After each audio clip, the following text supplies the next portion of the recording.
Hello, everyone. This is Gary Stewart. I'm.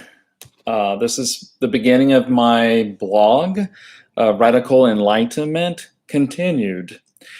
A little bit about myself. I'm a native Texan, born in Houston, Texas, back in May 22nd, 1958. Last Friday, I celebrated my 62nd birthday.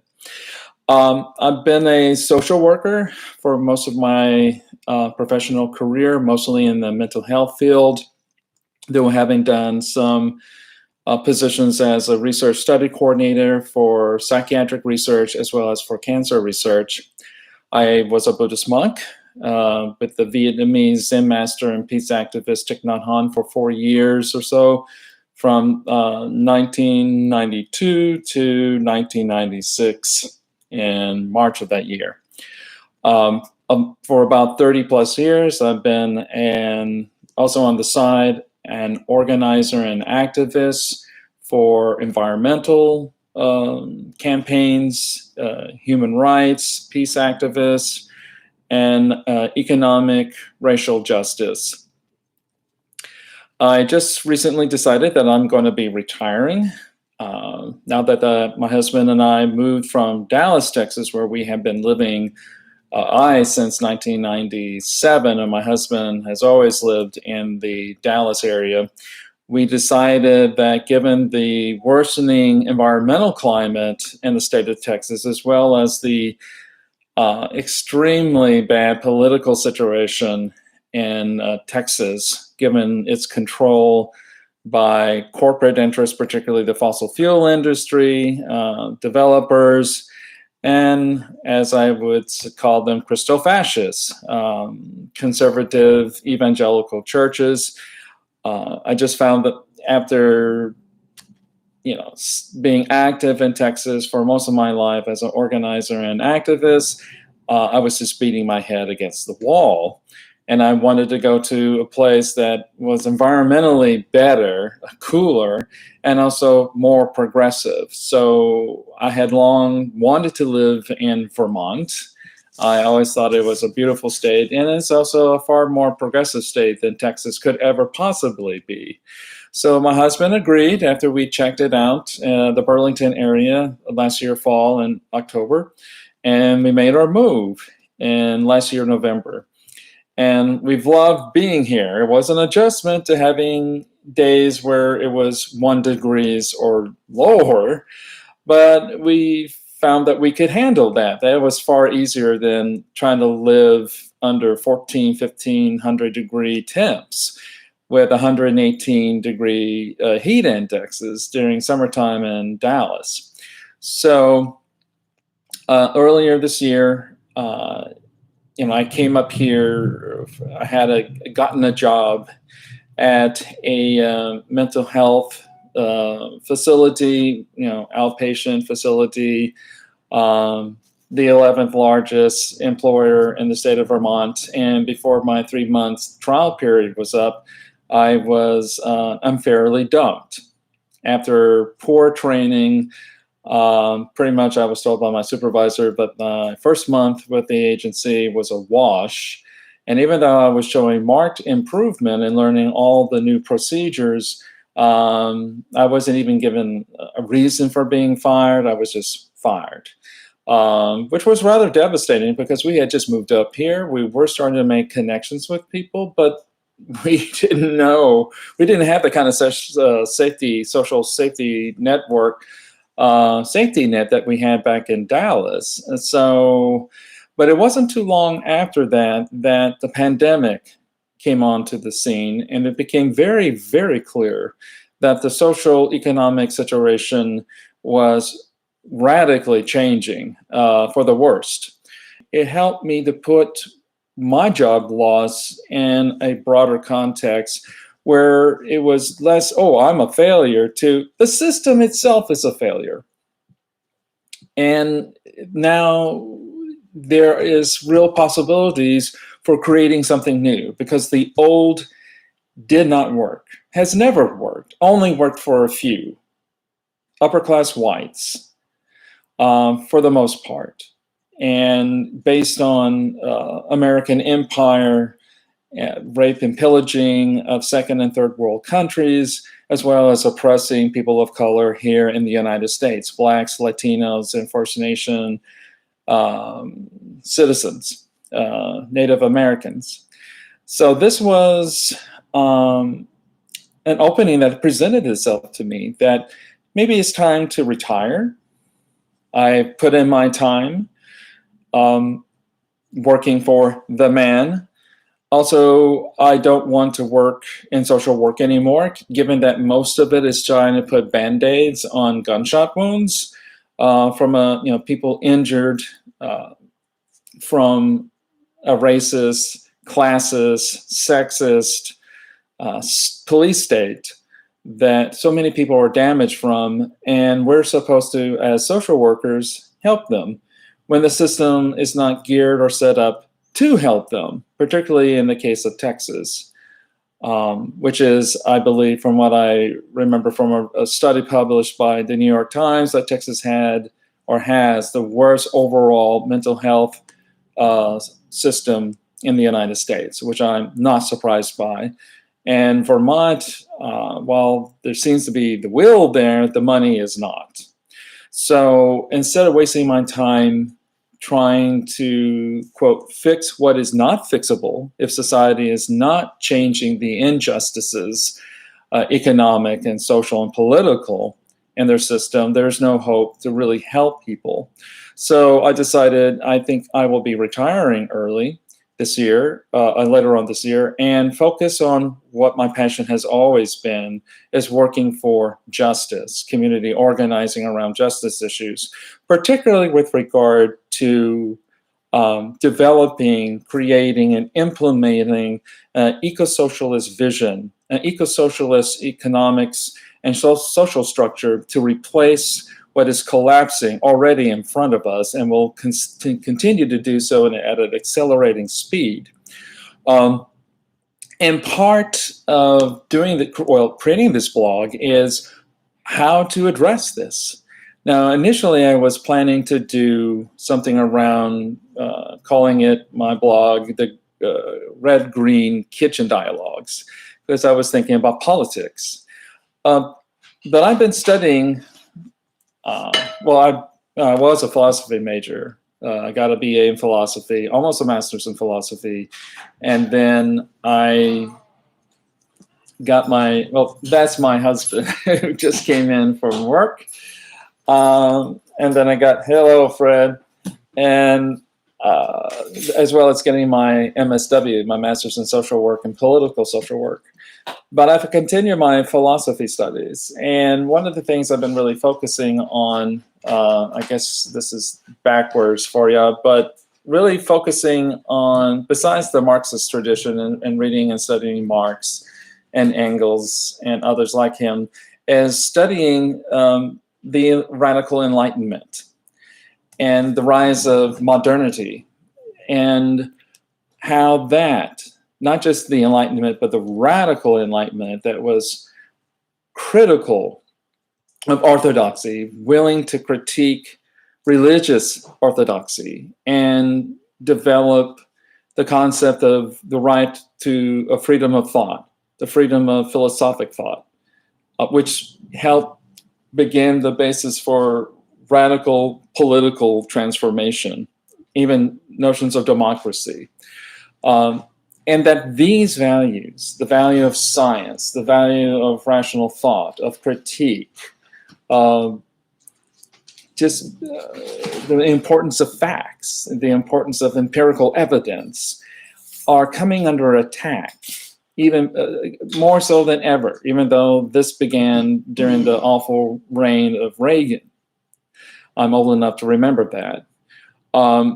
You see it constantly, where now we have an administration that's overseeing a catastrophe concerning the pandemic because they ignored the science, they ignored the experts. We have an administration that lies consistently, and facts are really not important. You can just lie whatever you want, and that's enough, and that is not enough.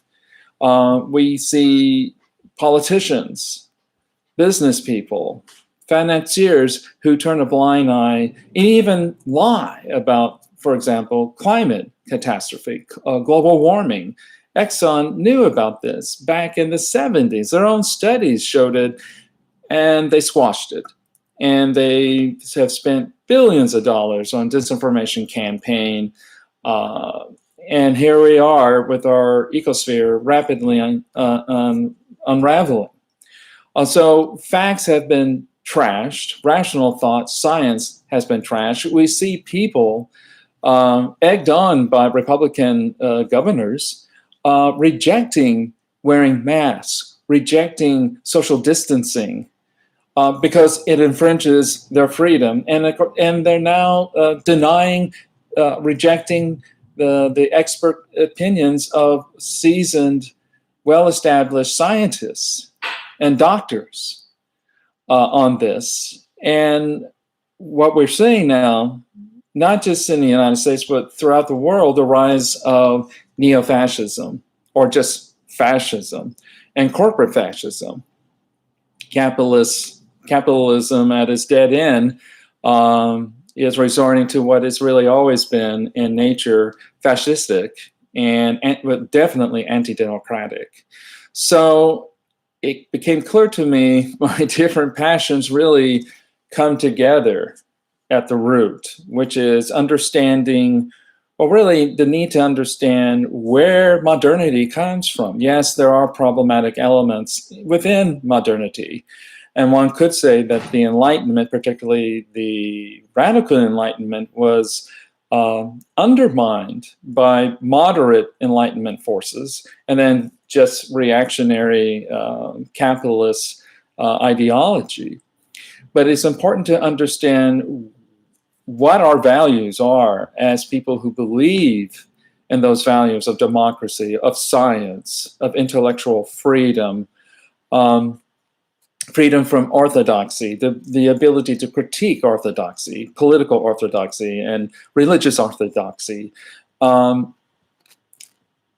to understand how those values arose, what those pioneers, those intellectual scientific pioneers had to go through to break through the repressive, oppressive, religious and political forces that they lived under, and what benefits we got from the Enlightenment, particularly the radical Enlightenment, and to understand that they are being under attack right now, and to understand how they're being attacked right now. And by understanding this, we can begin to organize and understand what's at stake and what we need to do to organize ourselves.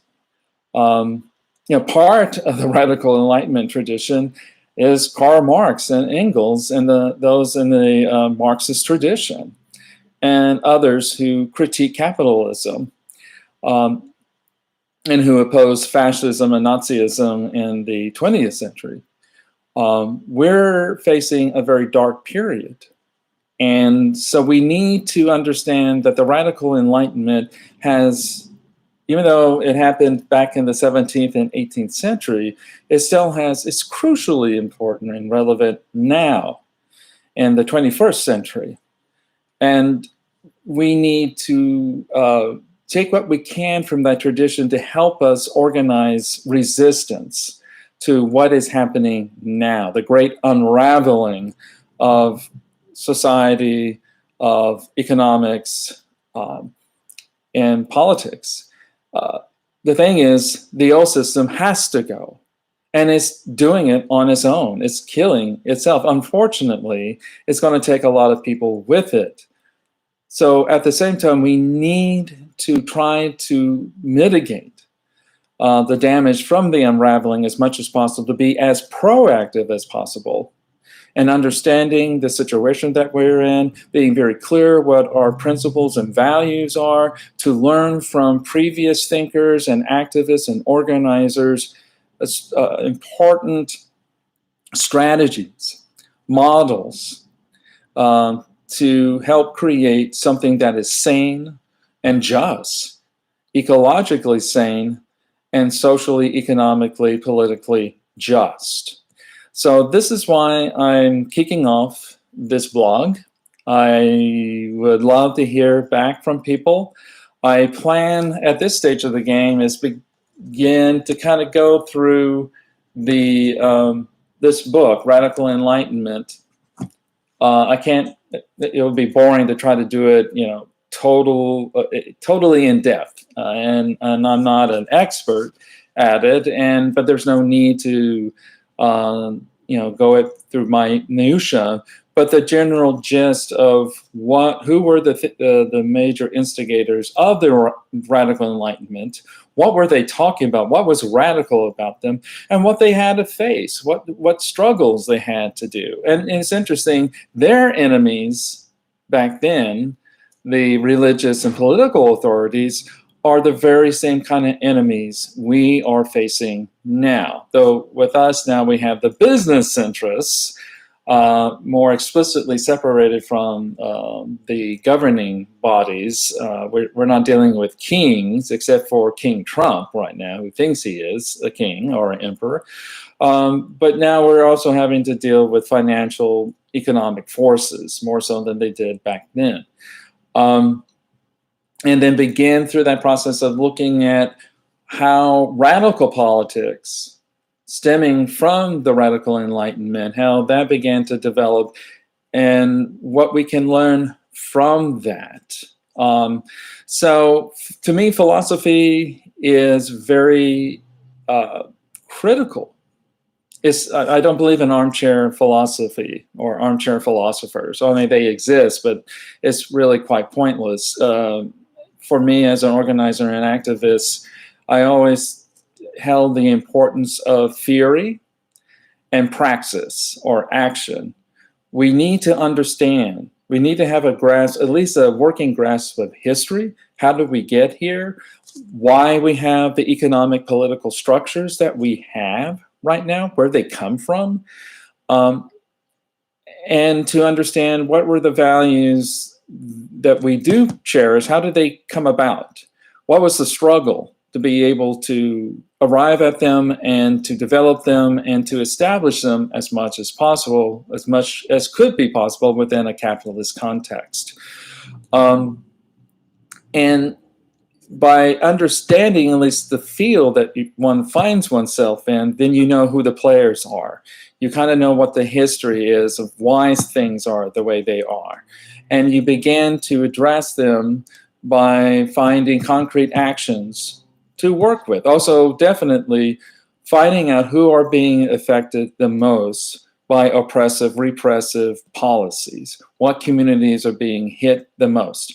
And also, what are the biggest threats coming on the horizon, which for us is definitely ecological collapse of the ecosphere due to not only climate disruption, global warming and climate chaos, but also pollution and deforestation and the wiping out of species, all of this together.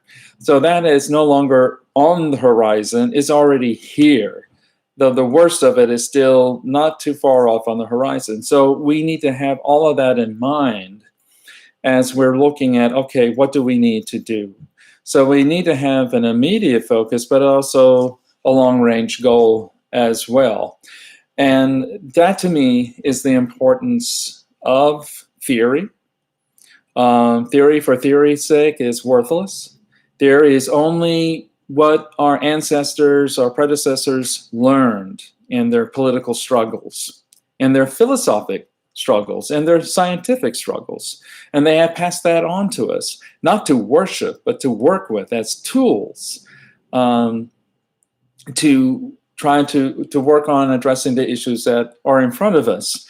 But in that, we create new theory. We expand on what has been given to us. We bring our own insights because our situations are different. They're not completely the same. So theory and action feed each other. And I want this blog to be one additional tool to do that. I want people who are philosophically inclined to understand that philosophy is not just about understanding, but it's about change, which Karl Marx made that comment. You know, philosophers in the past just wanted to understand things or understand the world, but we need to change it. And that's definitely the case. But also, I want this blog and the videos that I will be making is for activists who may not, you know, be had the opportunity to be introduced to radical theory, or they've been told it's elitist, or it's not necessary, it's just words, to understand, no, these are tools to help you, to help us to be better activists, to be better organizers, to be better communicators, to become better empathizers with people outside of our milieu or our common milieu. All of that is important.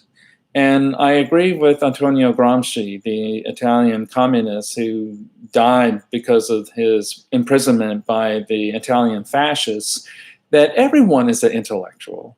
Everyone is a philosopher, whether they know it or not. It's just that how well developed are they?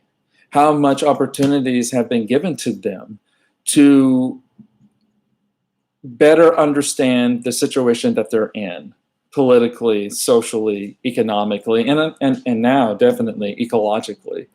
And everyone has a right to develop their intellectual capacity, to see more clearly, to think more clearly in order to act more clearly, more effectively.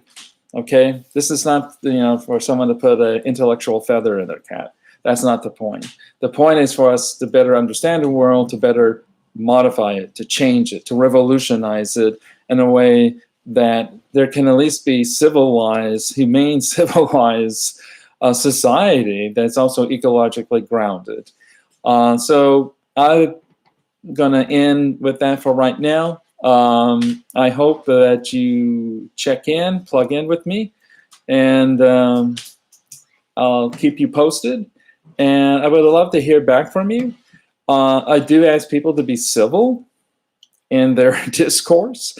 I know sometimes activists, organizers, maybe people who are more in the left tradition, getting really passionate. I'm not a professional philosopher. I'm not a professor, but I spent many, many, many years studying on my own. I do have a BA in philosophy, almost a master's. Unfortunately, it was an Anglo-American analytic philosophy, but I've done a lot of studying. I've done a lot of organizing and activism. And I feel that the resources that have been given me, the people that I have interacted with and learned from, there are some things here that I think could be a benefit. Also, this is not just me just imparting insight from high, but it's also, I want it to be a place where there can be dialogue, that we can learn from each other, and that we can do it in a respectful way. So I hope you'd be interested in participating in that as we do this, because we have a lot of work ahead of us, a lot. And it's going to become increasingly difficult. That's why it's increasingly important that people of like mind, who at least care about science, who care about democracy, who care about people being heard, who care about justice, who care that facts really do matter, to protect that and to implement those qualities and values as we're having to recreate a society that is just and sustainable. So thank you for your time. Again, my name is Gary Stewart, and see you next time. Thanks.